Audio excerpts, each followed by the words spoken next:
everyone, and welcome to my channel. Today, Lisa from Quest and the Narrative is going to be interviewing me because we've been talking and she said, why the heck are you not telling everybody this stuff? So she's taken it upon herself to ask me some questions and get some information out there. So hi, Lisa. Hi, Antonia. Good afternoon. How are you today? Fabulous. Thank you. Good, good, good. So it is Thursday, the 16th of February, just to let everybody know where we are. And I was super excited when I got a chance to speak with Antonia because she has so much knowledge to share on the spiritual dimensions that I thought it's not just for me to hear, let's get everybody else to hear that. So let's get into it. So I think the first thing we want to talk about is that you've really been digging deeply into the differences between 3D and 5D emotions. Can you give a little description about what they are and how they're different? So, yeah, this is not very well known information. So, which is why Lisa wants to get it out, and it's really important to know this information. So, as we know, or as in case people don't know, we are now in the 3D. We're sort of going into 4D, 4D positive, most of us, and we may be going into the 5D imminently. But there are different emotions which actually will pull you in or pull you away from the spiritual evolution that we're going through. So intrinsically, the lower vibe emotions, they actually, it's to do with their resonance, and it's to do with, you can actually measure these things in devices and find out what people's vibration is. But it's more to do with the fear, the pride, the grief, the resentment, the rejection, all of the emotions which are the more sort of negatively polarized emotions are the ones which are heavier, which the ones which are the 3D. And if you can just think about weight of things, like it's an actual physical weight. 3D is actually physically more dense. If you think about it, it's more like a solid. It's like the atoms are compressed. And if you know that if you've ever had a lot of fear or grief, you really feel heavy. There's a real heaviness, and it's actually a densification physically of the emotions. Whereas when you're in the higher vibration, maybe love or bliss or kindness or peace, that sort of stuff has a higher resonance. And you'll know that if you've had maybe EFT or energy healing or even just had a good cry, you'll notice that you actually physically feel lighter. And that's because you're actually releasing these physical emotions. But there's also a few more things within 5D because it's not all sunshine and buttercups. Sometimes there are going to be situations which are scary, which are overwhelming, which are upsetting. But what's intrinsically different about the 5D is in the 3D, you get sucked right into one of those or several of those heavy emotions simultaneously. Whereas when you're in 5D, you can still be okay within it. So that you may be sort of at peace or happy, and then something scary happens. But you're almost balancing two completely different vibrations at the same time, but still maintaining your inner peace. So you can see it, you can feel it, but it doesn't consume you. So you still, because there might be a misnomer as well that you almost become robotic, that you're only in this high vibration. And actually, that's not particularly healthy either, because it's almost like you're ignoring the real stuff which is going on in the ground. And it can be a bit alienating or isolating. Like, for example, goodness, God forbid, if like someone's parent died or something, if you were just sitting there and you were just smiling and blissed out, you'd be a psychopath. Like that's no, really. Right. To absorb that, yeah. Yeah, no, but that's one of the things that psychopaths have. They can't find the emotional, they can't follow the emotions, but they probably wouldn't be happy. But, it would be presented as something similar like that. They're not actually happy, but not finding those emotions and going through is a psychopathic tendency. But you would still be like, feel it. And obviously there's going to be a deep sadness with the parent passing. However, it's not going to completely consume you to the point where you are catatonic, you can't function when you're really really stuck in it. But it will be obviously very upsetting, but at the same time you'll be able to see the light at the end of the tunnel. You'll be able to know that there will be a better tomorrow, as opposed to being utterly consumed. So is it a little bit of an observation of the emotion Yeah. as well as going through the emotion?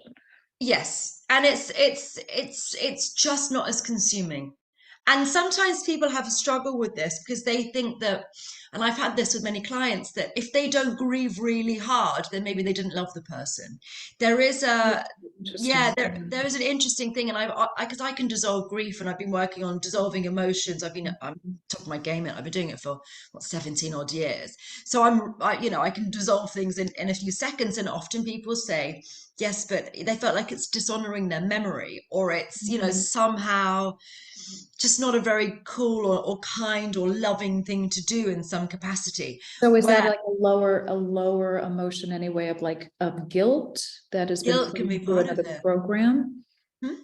Guilt can be part of it, but you can still love someone and, not be catatonic at their passing. And also, when we start to remember that actually death isn't the end, reincarnation's a real Um, thing, yeah. and we can connect to people who aren't in the corporal form, then I think that's a really important thing to know as well. Like if you don't believe in God and you don't believe in the universe and you think that there is only one life, then it is significantly more upsetting, I think, if someone passes, because you really feel like it's the end. Whereas when you can actually sort of communicate with them and, know that they're not actually really gone or not fully gone, only gone in one aspect, then Transitioning from a it's physical easier. to a more spiritual. That's interesting. So there's 3 to 5, and there's a range. So let's then talk a little bit about sort of the emotional range that you go through and talk about where we are in this ascension process. Because you said, we're probably in 4D positive or moving Some toward people. there. And then you've got all these emotions that are vibrationally connected. How Mm. do we move through that? And how do we guide people right now to help them best in the ascension process? I'm going to share a picture so people can see what's going on. This one, and then share this one. Here we go. So this is a chart that tells, oopsie, I need to move that out of the way, you naughty little thing. Sometimes computers are naughty, aren't they? That can just go up to the top. Okay, so here we go. So you can see the chart, Lisa, right? Yes, Okay, absolutely. beautiful. Well done. So this is a chart, and I've totally forgotten the name. Someone's going to tell us in the comments below. The guy that Richard, someone he developed this chart, but basically there are different emotional resonances with different emotions. So, so if you've got shame and guilt, you can see their vibration is lower, and it's how they oscillate. It's really quite an interesting thing. So the Mm, heavier emotions, like the sort of the most dense, most 3D emotion, the less movement in it is shame. Now, shame is a very, very heavy emotion, and unfortunately, it's something which is put upon in a lot of religions, interestingly. It's a huge part of Catholicism, it's a huge part of a few different religions as well. Shame is a very, very heavy, yeah, heavy thing yeah. in a number of religions. So And there's and shame. cultures. Mhm. Sorry? And cultures too, different cultures, not just the religion. Mm.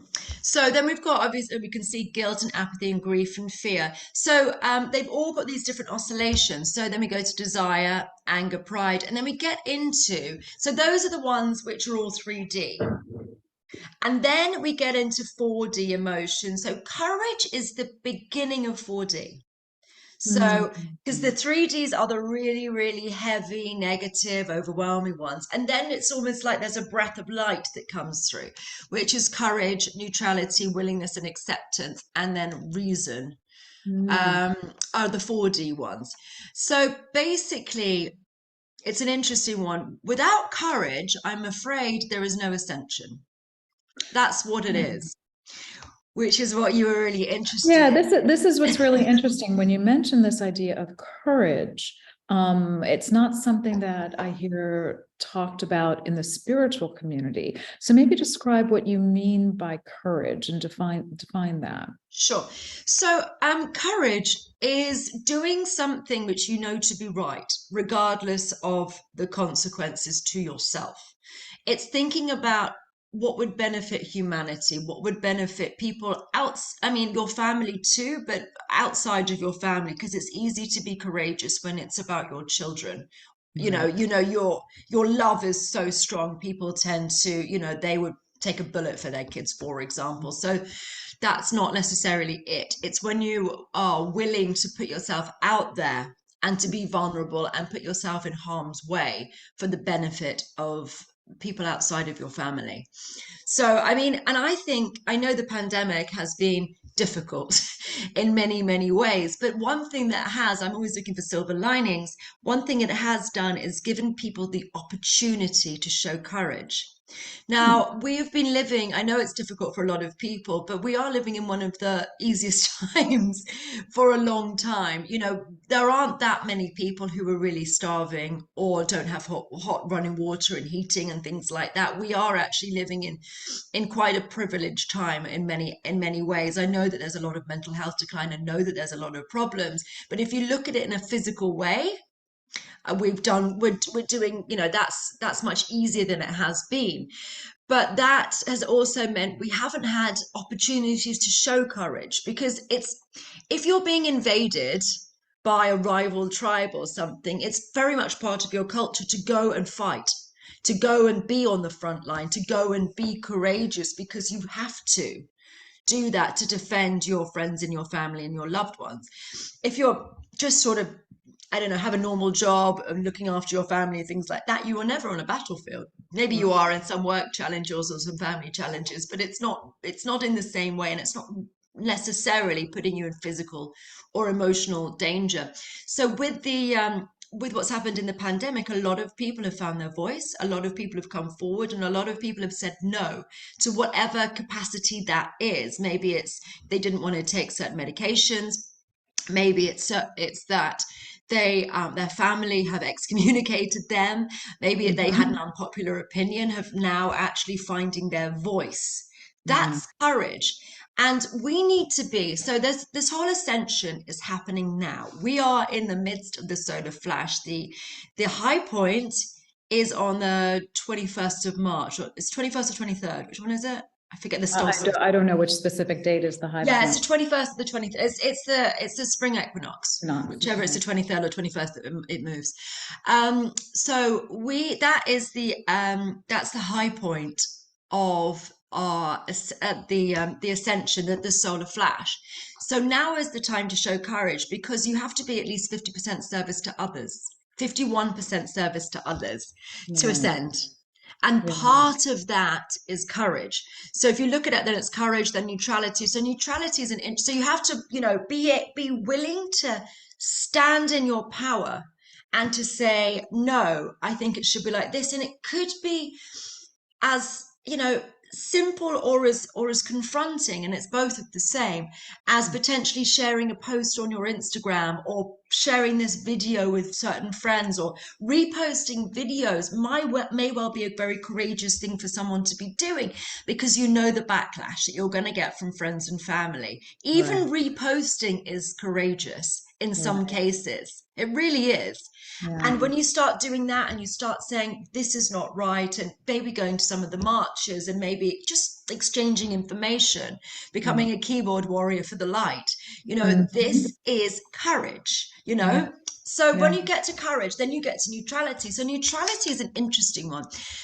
So neutrality isn't you not doing anything, it's you absorbing different information and being able to paradigm shift, and not to basically have kittens every time someone says something that you don't like. You know, Mhm. it may be that Mhm. someone has a differing opinion to you, but do you need to scream and shout and say, no, how dare you, and all the rest of it? There's no need. It's like, okay, don't agree with you, but we can still be friends.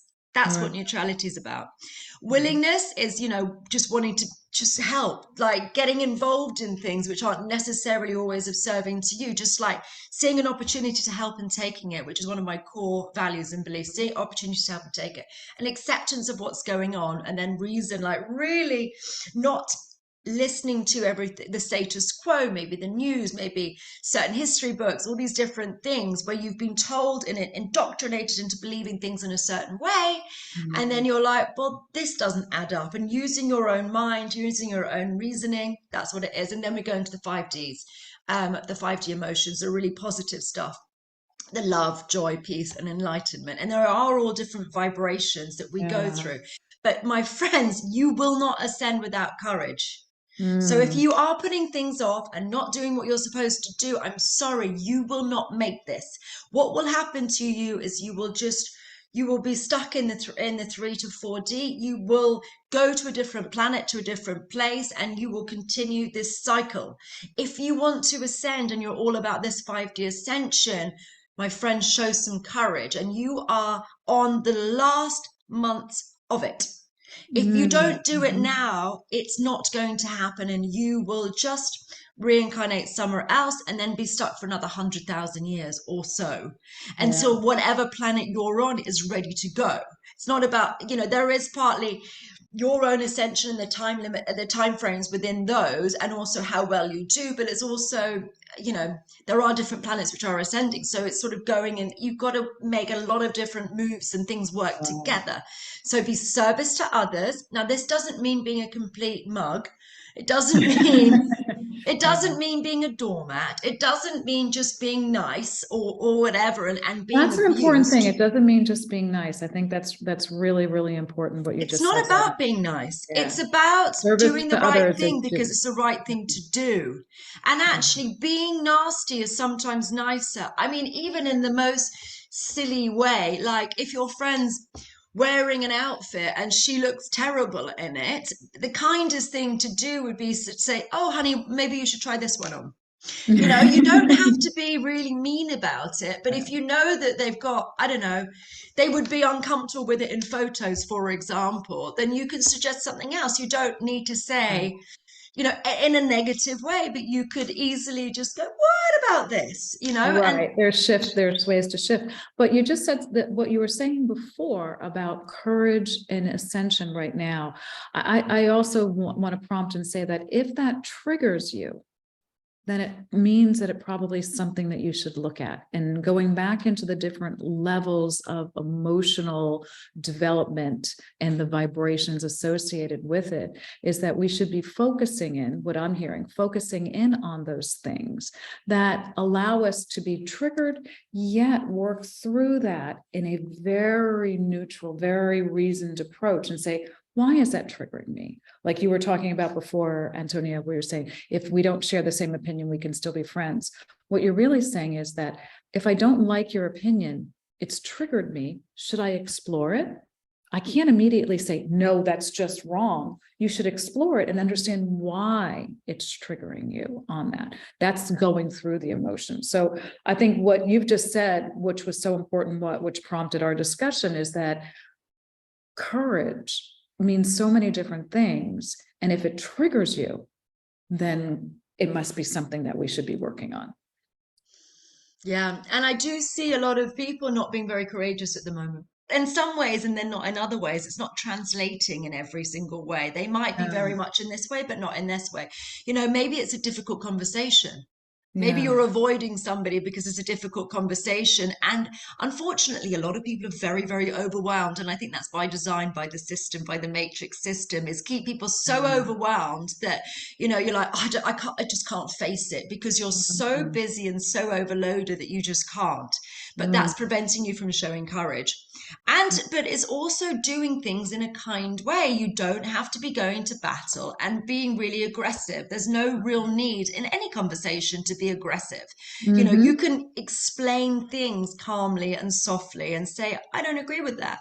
But you don't have to be walking away as enemies. You can just say, that's not right, or I didn't like that, the way that that happened, or your behavior there didn't work for me. And you can have a conversation, because it's what I found in people is people never really have the conversation with the person who's actually upset them. They end up, talking to other Mm. people to sort of work it through. And then it Mhm. often gets back to that person as gossip or, slating or whatever it is, whereas they should have just gone, there was an issue. And I understand people working through things, but work through them and then figure Yeah. out how you want to approach a situation, and then approach the situation rather than spending months or years upset about something that happened.